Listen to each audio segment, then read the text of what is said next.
Je souhaite la bienvenue à la Ligue des droits et libertés. Je vous rappelle que vous disposez de 10 minutes pour votre exposé. Par la suite, on va procéder à la période d'échange. Alors, la parole est à vous. Bonjour, Madame la Présidente, Mesdames et Messieurs de la Commission de la Culture et de l'Éducation. Nous vous remercions de l'invitation à commenter le projet de loi 94.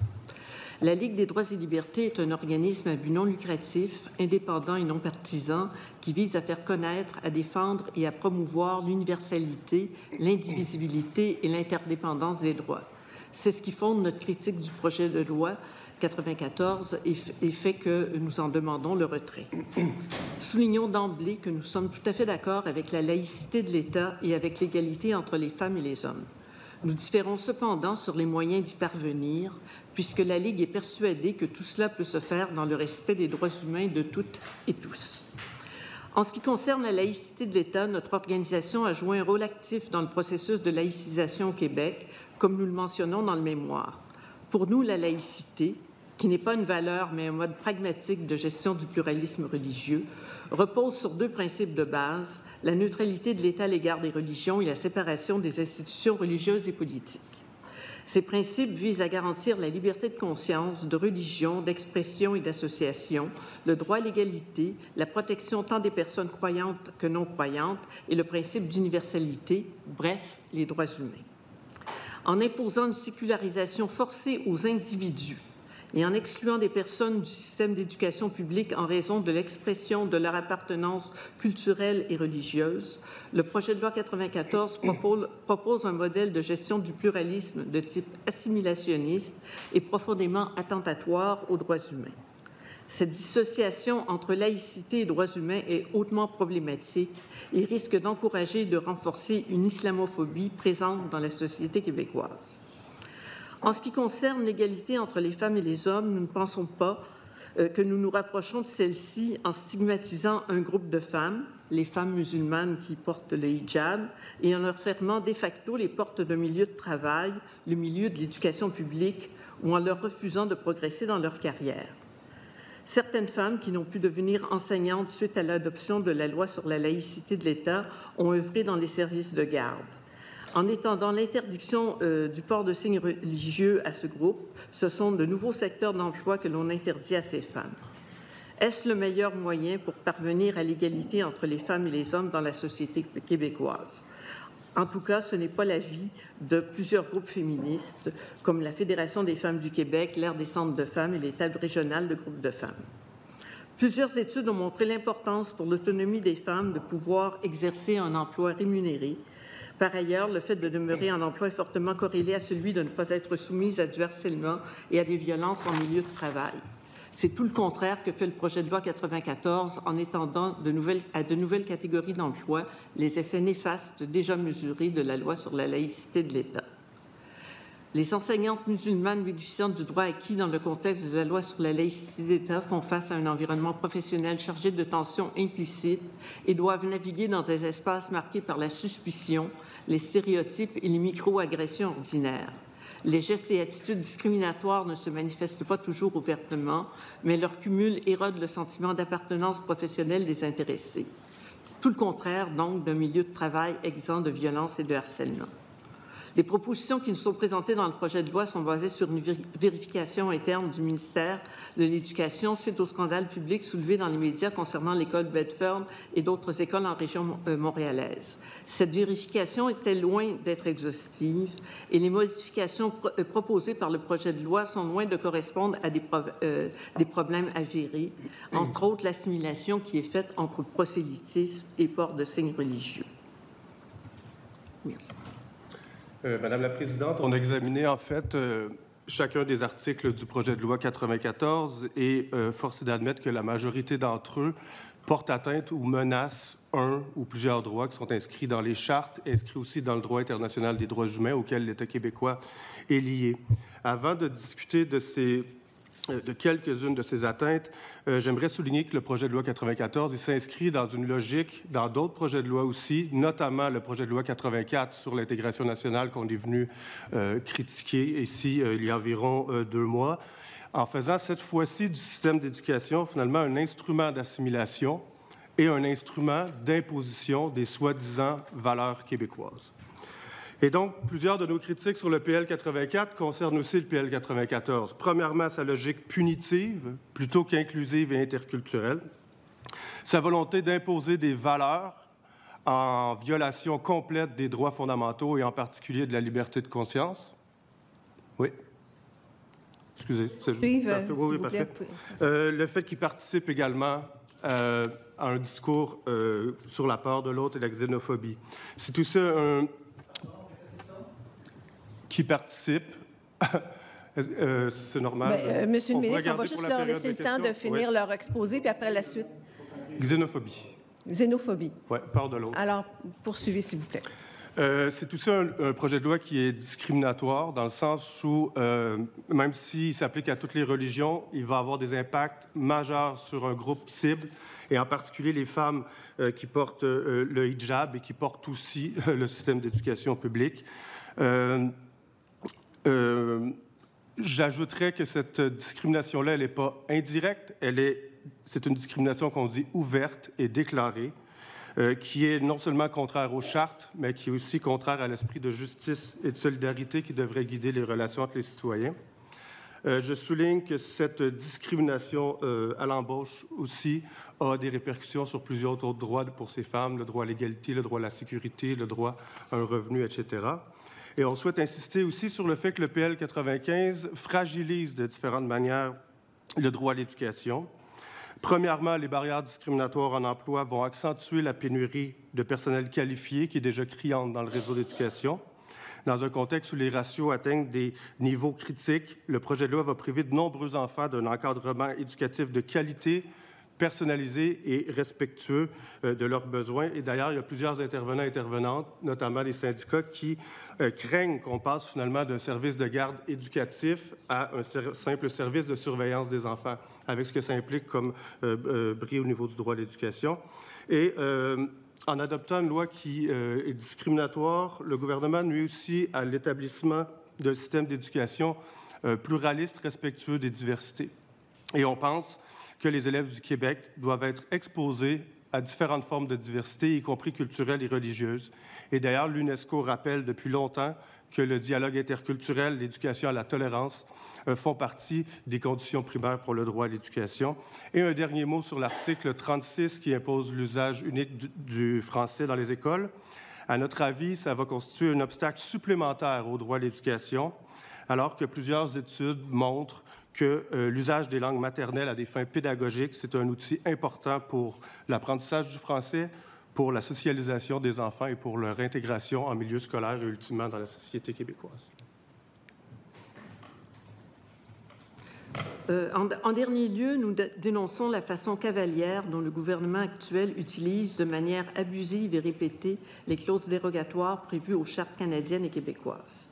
Des projets de loi proposés ou des lois adoptées en recourant aux clauses dérogatoires, cela constitue un aveu implicite qu'ils contreviennent aux chartes, alors que le rôle du gouvernement devrait plutôt être de mettre en œuvre la charte québécoise et de prêcher par l'exemple en ce qui concerne son respect.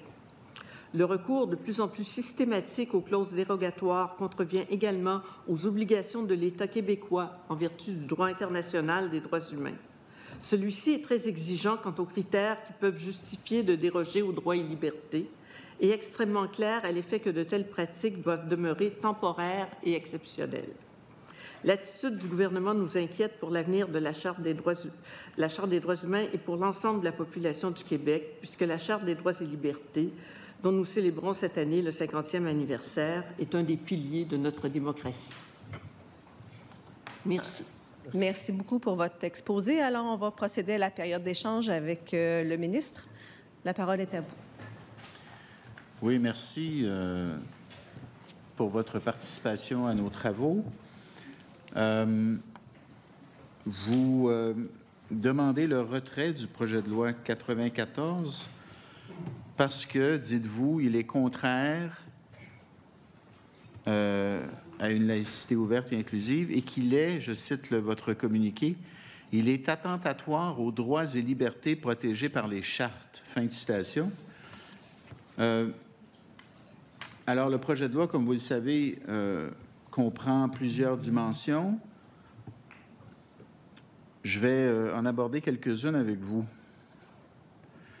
Est-ce que, selon vous, interdire le voile intégral est une atteinte aux droits individuels? Interdire la burqa, interdire le niqab à l'école, est-ce que c'est une atteinte aux droits individuels? C'est ce que prévoit le projet de loi.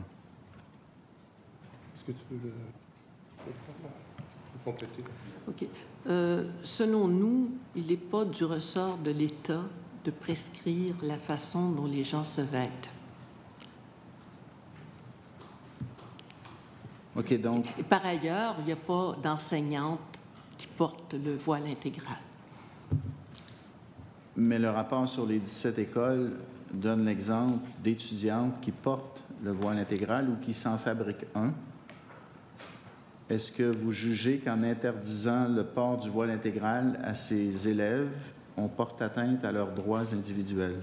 On porte atteinte à leurs droits à l'éducation si on les expulse du système d'enseignement public. Donc, la réponse est oui. On porte atteinte à leurs droits individuels. On porte atteinte à leurs droits à l'éducation. Je pense que c'est un droit qui est reconnu dans la loi de l'instruction publique. C'est un droit qui est à la Charte des droits et libertés. C'est un droit qui est reconnu en droit international également. Le rapport fait état notamment d'un enseignant qui dit « Je ne suis pas capable de distinguer les étudiantes dans ma classe parce que certaines d'entre elles sont complètement voilées, sauf pour les yeux. » Est-ce que vous trouvez ça normal dans une école qu'un enseignant ne puisse pas identifier les élèves parce qu'elles portent un voile intégral? En fait, c'est intéressant parce qu'il y a les deux aspects. Il y a l'aspect que l'État n'a pas à régir effectivement les tenues vestimentaires des individus, mais en contexte scolaire ou même dans des contextes de différentes institutions. Et d'ailleurs, il y a des accommodements raisonnables qui sont allés dans ce sens-là. Si ça impose des contraintes excessives à l'institution, si pour d'autres raisons, par exemple la sécurité, là, il y a moyen d'y aller, mais encore là, il faut y aller au cas par cas et pas éviter d'avoir des lois mur à mur qui encadrent ça et qui peuvent donner lieu à des dérives. Et donc, dans le mémoire, on insiste aussi sur cette nécessité-là d'aller aussi en cas par cas, que ce soit pour d'autres demandes d'accommodement aussi. Et d'ailleurs, on n'a pas souligné, mais on demande le retrait des articles aussi qui concernent les interdictions d'accommodement religieux, parce qu'on croit que les accommodements peuvent favoriser l'inclusion, parfois, si ça ne pose pas de contraintes excessives à l'institution, si ça permet d'assurer la liberté et l'égalité des gens, si ça se fait aussi dans un mode de compromis, de dialogue. Donc, c'est quelque chose qui est... sur lequel on insiste aussi dans le mémoire. Mais, en résumé, là, l'interdiction du voile intégral n'est pas acceptable pour la Ligue des droits et libertés. Je peux ajouter à ça que dans le rapport de vérification, on fait état d'un cas de loi intégrale. Normalement, on ne fait pas des lois mur à mur pour un cas. OK? Les accommodements raisonnables sont là pour ça, entre autres, mais moi qui ai enseigné longtemps la philosophie politique, des gens aussi woke que Aristote et Cicéron soulignent que une bonne loi doit pas être une loi ad hominem ou ad mulierem, si vous préférez, mais doit être une loi générale. D'autre part, on fait état aussi dans ce rapport de vérification de personnes qui utiliseraient le masque de procédure comme subterfuge. Est-ce qu'on va demander un certificat médical dans l'état actuel de surcharge de notre système d'éducation pour vérifier qu'il s'agit bien de raisons médicales qui justifient le port de masque de procédure? Alors, Madame la Présidente, je vais citer le rapport sur les 17 écoles. Dans un établissement scolaire secondaire, les vérificateurs ont observé au moins une élève portant un signe religieux couvrant l'entièreté de son visage. Selon les informations transmises aux vérificateurs, il y aurait environ 3 ou 4 élèves dans la même situation dans cet établissement scolaire. Une élève porterait également des gants, ne laissant voir que les yeux, etc., etc. Les vérificateurs ont également observé une élève portant un signe religieux ne couvrant pas l'entièreté de son visage, mais portant un masque médical. L'élève porte donc le voile et un masque, ce qui ne laisse que son front et ses yeux à découvert. Selon des témoignages recueillis, il y aurait environ une dizaine d'élèves dans la même situation dans cet établissement scolaire. Donc, elle se fabrique niqab, si on peut dire, en amalgamant le voile et le masque médical. Il a été confirmé au vérificateur que cette utilisation du masque médical dépasse les délais associés à une éventuelle maladie respiratoire infectieuse. Fin de citation. Je souligne également la note en bas de page de la page 8 du rapport qui dit « Bien qu'aucun manquement n'ait été constaté », fait référence à un passage du rapport, « certaines plaintes s'avéreraient toutefois fondées, mais des correctifs avaient été apportés avant la visite des vérificateurs. » Donc, il y a certaines réalités qui ont été corrigées parce que l'école avait été identifiée comme étant possiblement le théâtre d'atteinte donc à la laïcité. Donc, on a bien compris votre position. Pour ce qui est du voile intégral, en tout cas, vous trouvez que ça va trop loin. Est-ce que le droit d'avoir accès à un lieu de prière dans une école, est-ce que c'est un droit, cela? Parce que le projet de loi reprend la directive déjà émise à l'effet que l'école n'est pas un lieu de prière et donc nous interdisons par le projet de loi les prières dans l'école, les activités religieuses à l'école et sur le terrain de l'école d'ailleurs. Alors, est-ce que d'avoir accès à un local de prière, est-ce que c'est un droit individuel selon la Ligue des droits et libertés? Juste souligner qu'il existe plusieurs types, catégories de droits. Dans ce cas-ci, on a vraiment plutôt un enjeu lié au droit à l'égalité et des enjeux liés à la liberté de conscience, liberté de culte et de religion.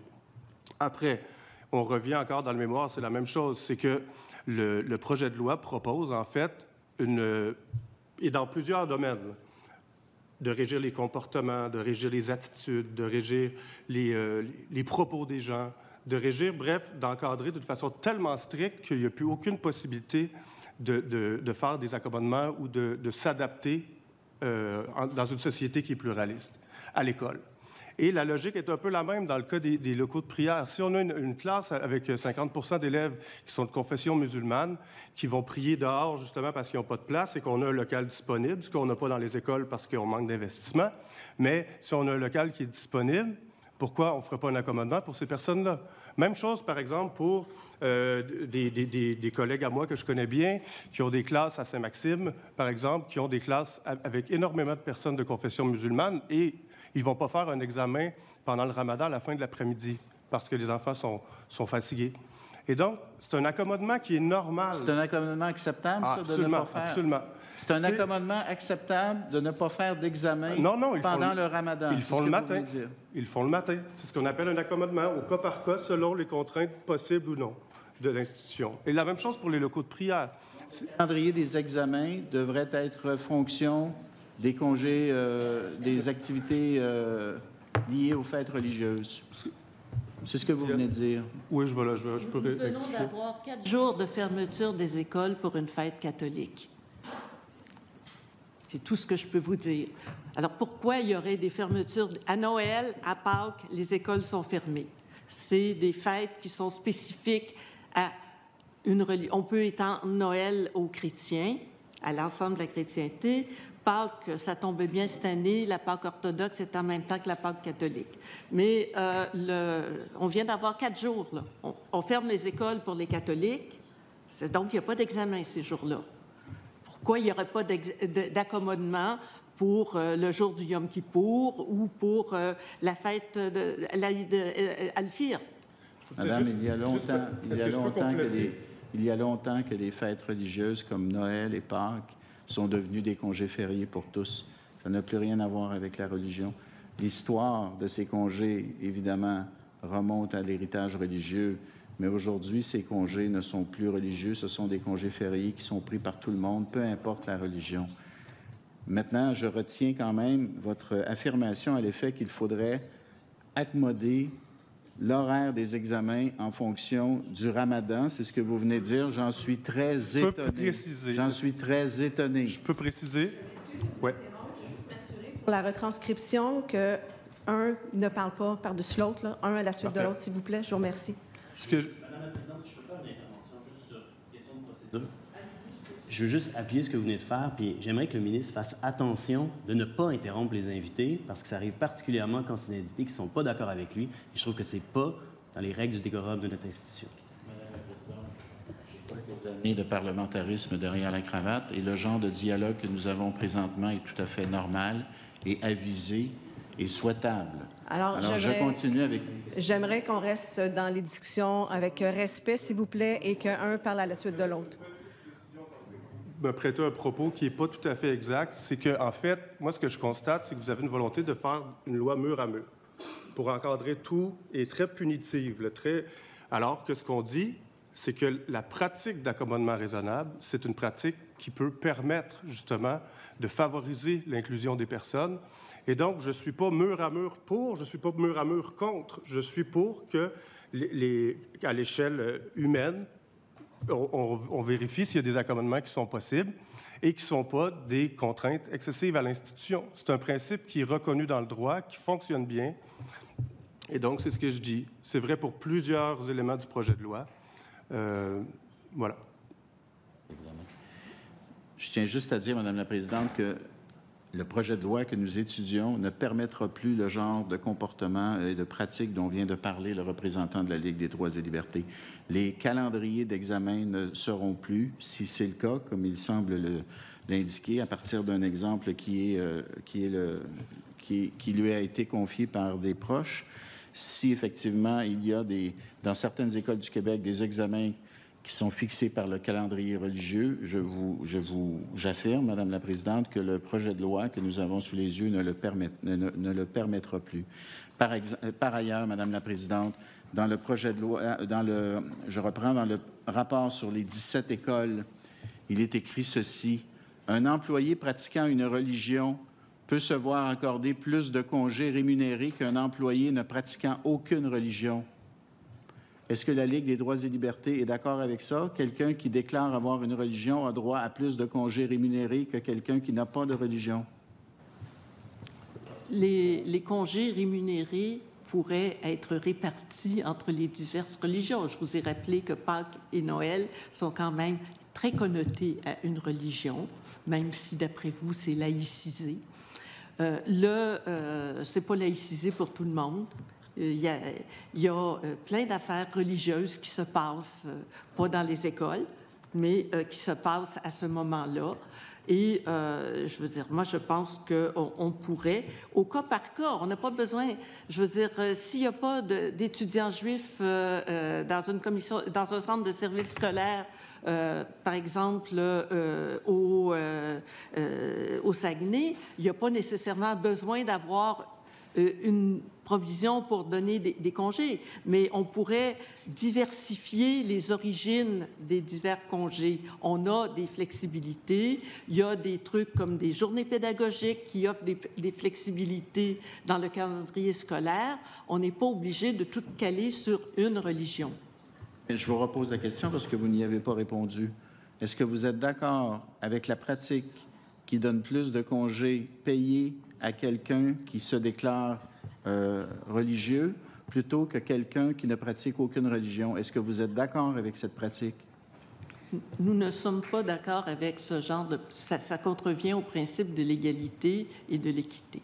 Mais si on prend comme il faut les accommodements raisonnables, si on ne prend pas les congés religieux uniquement à partir d'une seule religion, qu'on tient compte dans les calendriers scolaires de la composition effective du personnel et des élèves, on peut tout à fait avoir le même nombre au total de congés et ne pas favoriser indûment une religion plutôt qu'une autre. Les chrétiens, les croyants plus que les non-croyants. Bon, par ailleurs, il est beaucoup question de discrimination. Il me reste combien de temps, Madame la Présidente? Il reste 2 minutes. Oui. Bien, je vais aller à l'essentiel.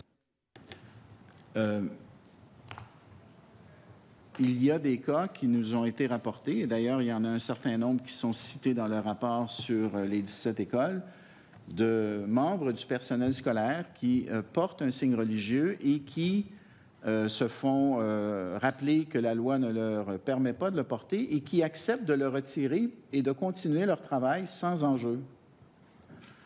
Pourquoi est-ce que c'est inconcevable pour la Ligue des droits et libertés que quelqu'un qui porte un signe religieux puisse le retirer pendant les heures de travail? Pourquoi est-ce que c'est absolument attentatoire au droit, ça. Tu as un travail qui comporte des responsabilités. On parle beaucoup des droits. Il serait bien qu'on parle parfois aussi des devoirs qui viennent avec ces droits. Et donc, le principe du projet de loi, c'est de dire, tu as des droits, bien entendu, mais tu as également des devoirs qui sont rattachés à ta fonction. Et donc, pendant les heures de travail, tu retires ton signe religieux pour ne pas afficher ta conviction religieuse au nom de la laïcité. Il y a déjà des personnes qui le font, ça, qui acceptent ça. Pourquoi est-ce que c'est absolument impossible à concevoir pour la Ligue des droits et libertés qu'une personne qui a effectivement droit à la religion, qui a droit à sa liberté de conscience, puisse, pendant les heures de travail, retirer son signe religieux par respect pour la laïcité et la liberté de conscience des élèves, notamment des élèves, et retrouver, évidemment, son droit de porter son signe religieux une fois qu'elle a quitté l'école. Pourquoi est-ce que c'est si épouvantable, ça, pour la Ligue des droits et libertés? En quoi c'est si attentatoire? En fait, c'est que le projet de loi, de la façon dont, pas juste le projet de loi, aussi les discours entourant le projet de loi, il fait un amalgame faux entre le port de signes religieux et le prosélytisme. Parce que c'est ça l'idée, dans le fond, c'est de dire, ces femmes-là portent un message, peut-être vont faire du prosélytisme, mais là, l'État veut interdire ces signes-là, alors que le voile a plusieurs significations. Oui? Suivre les discussions avec la députée de Bourassa-Sauvé. Merci, Mme la Présidente. Bonjour, M. Rainville. Bonjour, Mme Lamoureux. Merci pour votre présence ici en commission. Je nous ramène à ce qui nous amène ici, ce qui sous-tend le dépôt du projet de loi 94. C'est bel et bien donc la situation déplorable au sein de l'école Bedford. C'est une situation qui a choqué l'ensemble du Québec que nous avons unanimement dénoncée. Maintenant, il y a le pourquoi, mais ensuite, il y a le comment on répond à Bedford. Le ministre, donc, lors du dépôt du projet de loi, nous a dit qu'il s'agissait de sa réponse. À la lumière de ce que vous avez lu du projet de loi 94, est-ce que vous considérez que les dispositions qui s'y retrouvent empêcheraient un autre Bedford de se réaliser au Québec? Je veux dire... les manquements qui ont été faits, moi, ce que j'ai compris du rapport, en tout cas, c'est que c'était du personnel masculin qui ne portait pas de signes religieux ostentatoires ou ostensibles.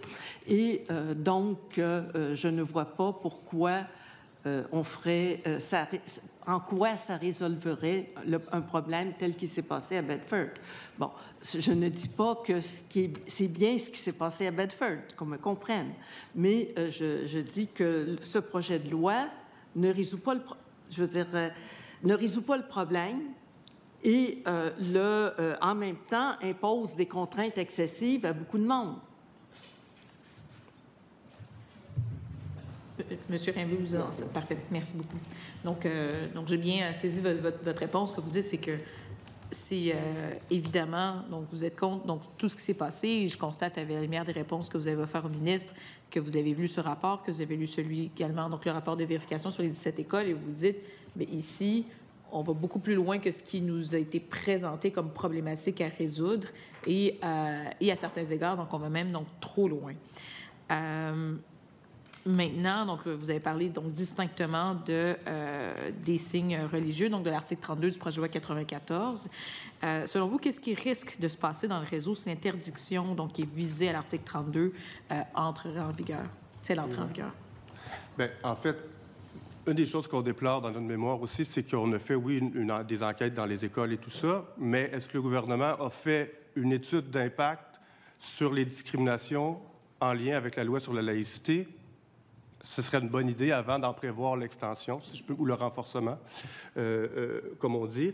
Et il y a des études qui existent qui documentent les effets sur les femmes musulmanes dans le réseau scolaire. J'inviterais peut-être le ministre à lire l'étude d'Anna Zayani, par exemple, qui est vraiment documentée dans un mémoire la manière dont la loi sur la laïcité, la loi 21, a eu des impacts sur les femmes. Donc, impact en milieu de travail, impact pour les élèves aussi, et même pour les familles, d'ailleurs. Donc, un climat aussi.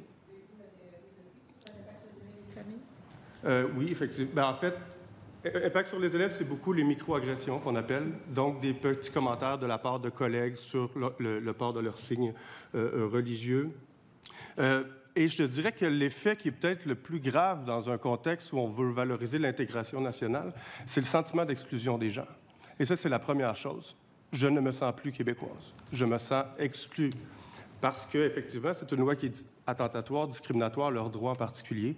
Il y a les effets liés au fait de réorientation forcée de carrière, de perte de revenus, et aussi de simple questionnement sur la place dans sa société. Tu sais. Fait que les conséquences sont multiples et plusieurs font état aussi de la montée du discours islamophobe. Et ça, c'est une réalité qui est documentée aussi. Là. Ouais.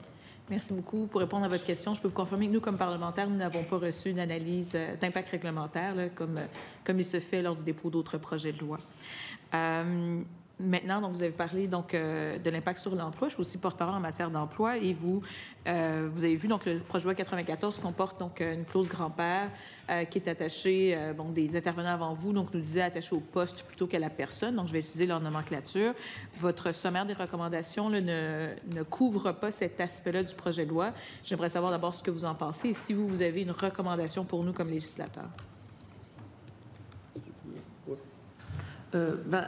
Sur ce qu'on a pu voir en lisant un certain nombre d'études, c'est justement les malaises au travail pour les personnes qui bénéficient ou pour les postes qui bénéficient, d'une part, les micro-agressions, les insécurités, etc., et une forme d'isolement, ce qui s'apparenterait à du harcèlement en milieu de travail, selon nous, et d'autre part, il y a le fait qu'on interdit à certaines personnes de progresser dans la carrière, puisque les exceptions, la clause grand-mère, appelons-la dans les circonstances, ne s'appliquent que si on reste au même poste dans la même école. Donc, ça pose un problème. Il y a des mobilités qui sont prévues aux conventions collectives dans le milieu de l'éducation et qui ne sont pas accessibles à ces personnes-là. Et on comprend ici, on parle beaucoup donc, du personnel de soutien.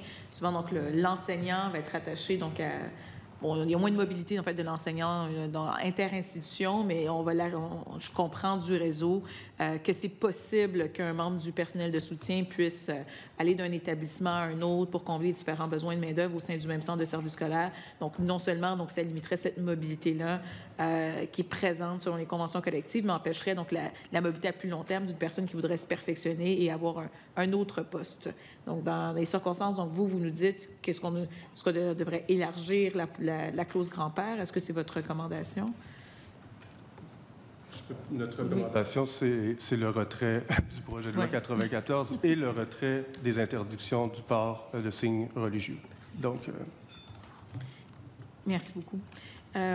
Un peu plus tôt, je pense que vous étiez présent quand nous avons entendu M. Baillargeon et j'ai posé la question aux intervenants juste avant vous là, sur la question des théorèmes. Donc, lui, il nous enjoignait à faire en sorte que l'école québécoise soit un lieu où on n'accepte pas tout théorème sans l'avoir compris, sans le questionner. Vous m'avez peut-être entendu poser cette question au groupe précédent en disant, mais justement, si cette pluralité des croyances, et la croyance pas au sens religieux du terme, là, mais au sens donc de la liberté donc de conscience ou la faculté pour chaque élève de se faire sa propre idée de son environnement. Si on souhaite la préserver, ne faudrait-il pas, au contraire, avoir donc une école donc, qui soit un peu donc, le reflet du quartier, de l'environnement dans lequel des enfants, dans lequel les enfants donc, sont déjà exposés. Donc, quand on parle donc, des interdictions ici au personnel de soutien, on parle de la cafétéria, de l'adjointe administrative qui est à la réception. Ne faudrait-il pas, pour préserver cette faculté de challenger les institutions et de se faire sa propre idée de son environnement, plutôt permettre que l'école soit le reflet de cette société-là? Non, en fait, c'est une des recommandations, d'ailleurs, de notre mémoire. C'est pas simplement que l'école soit le reflet de cette diversité, de ces diversités au pluriel, mais c'est aussi que l'école encourage le dialogue interculturel, la rencontre des cultures, etc., que ce soit un milieu de vie pluraliste à l'image de la société québécoise.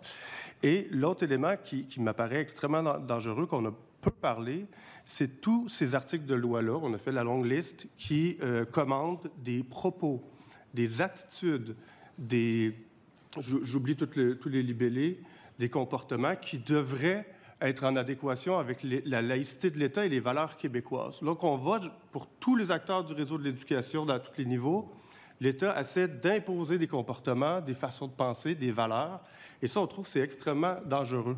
Et c'est pour ça qu'on parle d'assimilationnisme, en fait. C'est comme si on voulait proposer une espèce d'image fermée de ce que seraient les valeurs québécoises, en sous-texte, en pensant qu'il y a certaines personnes qui ne respectent pas les valeurs québécoises.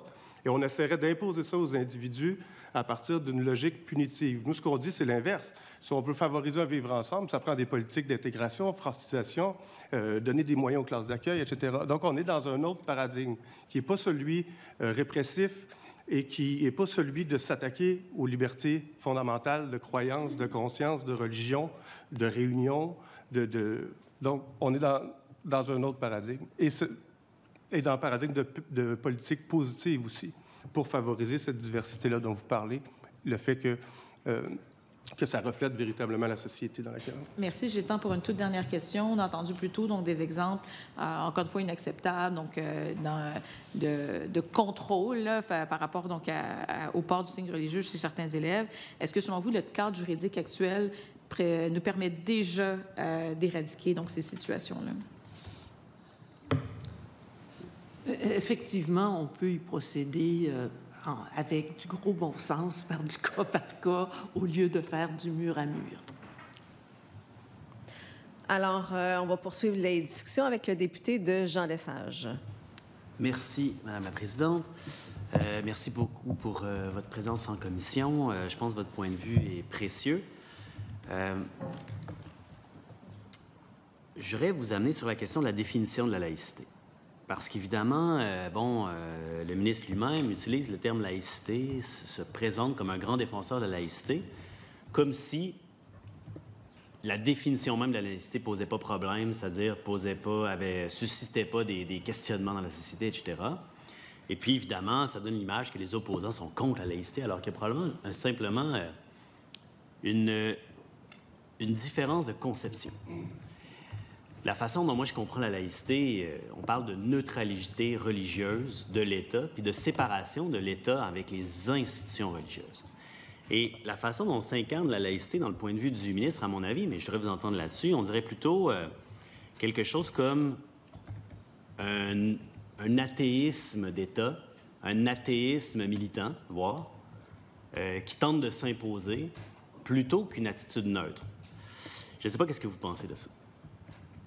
Bon, comme on l'explique dans le mémoire, il y a effectivement plusieurs modèles de laïcité et il y a plein de modèles de laïcité qui peuvent permettre de respecter ce qu'on a dans les débats québécois appelé la laïcité ouverte, qui permet de concilier laïcité et respect des droits humains. Donc, effectivement, il n'y a pas un seul modèle de laïcité. Je veux dire, si vous lisez les écrits de Jean Bobéro, qui est vraiment un des spécialistes francophones de la laïcité, il va vous expliquer qu'il y a plusieurs modèles de laïcité et qu'on ne peut pas dire la laïcité, c'est telle affaire, sauf deux trucs. Okay? Le respect, la séparation de l'Église et de l'État, donc la neutralité religieuse de l'État, et la garantie des libertés individuelles de croyance ou de non-croyance. Et après ça, on peut broder sur bien des modèles de laïcité. Il y a le modèle belge et pas le modèle français. Et le modèle américain, on peut en reparler, mais ça, c'est une autre affaire. Est-ce que je peux faire juste un petit ajout, parce que c'est très intéressant ce que vous venez de dire, parce que dans le débat public, on dichotomise beaucoup si vous êtes contre la loi 21 ou vous êtes contre la laïcité, ce qui est en tout cas pour nous, ce qui est absolument... c'est une aberration si on regarde l'historique de la Ligue des droits, par exemple.